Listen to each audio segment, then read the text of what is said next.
ನಿನ್ನೆ ಅದ್ಭುತ, ಅತ್ಯದ್ಭುತ, ಪರಮಾದ್ಭುತ ಕ್ಷಣಕ್ಕೆ, ಗಳಿಗೆಗೆ ಈ ಭೂಮಿ ಸಾಕ್ಷಿಯಾಯಿತು. ಅರ್ಥಾತ್ ಅಯೋಧ್ಯೆಯಲ್ಲಿ ರಾಮನೂರಿನಲ್ಲಿ ರಾಮನ ಪ್ರಾಣ ಪ್ರತಿಷ್ಠಾಪನೆ ನೆರವೇರಿದೆ. ಶತಶತಮಾನಗಳ ಕನಸು ಈ ಮೂಲಕ ನನಸಾಗಿದೆ. ಅಯೋಧ್ಯೆಯ ರಾಮಮಂದಿರ ಲೋಕಾರ್ಪಣೆ ನಿನ್ನೆ ಅದ್ಧೂರಿಯಾಗಿ ಗ್ರ್ಯಾಂಡ್ ಆಗಿ ಲೋಕಾರ್ಪಣೆಯಾಗಿರುವಂಥದ್ದು. ಪ್ರಾಣ ಪ್ರತಿಷ್ಠಾಪನೆಯೊಂದಿಗೆ ಬಾಲರಾಮ ವಿರಾಜಮಾನನಾಗಿದ್ದಾನೆ.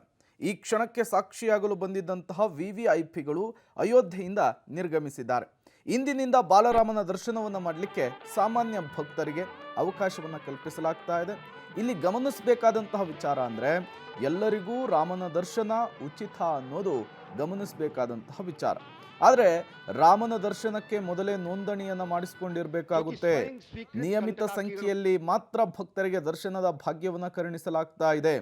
ದಿನದ 3 ಹೊತ್ತು ಕೂಡ ರಾಮನಿಗೆ ಆರತಿಯನ್ನು ಮಾಡಲಾಗುತ್ತೆ. ಬೆಳಗ್ಗೆ ಜಾಗರಣ ಆರತಿ, ಮಧ್ಯಾಹ್ನ ಭೋಗ ಆರತಿ, ಸಂಜೆ ಸಂಧ್ಯಾ ಆರತಿಯನ್ನು ನೆರವೇರಿಸಲಾಗುತ್ತೆ. ಬೆಳಗ್ಗೆ 7ರಿಂದ ಬೆಳಗ್ಗೆ 11:30ರವರೆಗೂ ಕೂಡ ಮೊದಲ ಆರತಿ ಇರುತ್ತೆ. ಮಧ್ಯಾಹ್ನ 2 ಗಂಟೆಯಿಂದ ಸಂಜೆ 7 ಗಂಟೆಯವರೆಗೂ ಕೂಡ ಎರಡನೇ ಆರತಿ ಇರುವಂಥದ್ದು. 2 ಸ್ಲಾಟ್ಗಳಲ್ಲಿ ದರ್ಶನಕ್ಕೆ ಸಮಯವನ್ನು ನಿಗದಿಪಡಿಸಲಾಗುತ್ತೆ. ಸದ್ಯಕ್ಕೆ ಪ್ರಸಾದಕ್ಕೆ ವ್ಯವಸ್ಥೆಯನ್ನು ಕಲ್ಪಿಸಿಲ್ಲ. ತಾತ್ಕಾಲಿಕವಾಗಿ ಸಕ್ಕರೆ, ಏಲಕ್ಕಿ ಮಿಶ್ರಿತ ಅನ್ನ ಪುಡಿಯನ್ನು ಪ್ರಸಾದವನ್ನಾಗಿ ಭಕ್ತರಿಗೆ ವಿತರಿಸುವಂತಹ ಕೆಲಸ ಆಗ್ತಾ ಇದೆ. ಇನ್ನು ರಸ್ತೆ, ರೈಲು, ವಿಮಾನ ಪ್ರಯಾಣದ ಮೂಲಕ ಅಯೋಧ್ಯೆಯನ್ನು ಭಕ್ತರು ತಲುಪಬಹುದಾಗಿದೆ. ಬೆಂಗಳೂರಿನಿಂದಲೂ ಕೂಡ 5 ರೈಲುಗಳ ವ್ಯವಸ್ಥೆಯನ್ನು ರಾಮ ಭಕ್ತರಿಗೋಸ್ಕರನೇ ಮಾಡಿರುವಂತಹದ್ದು.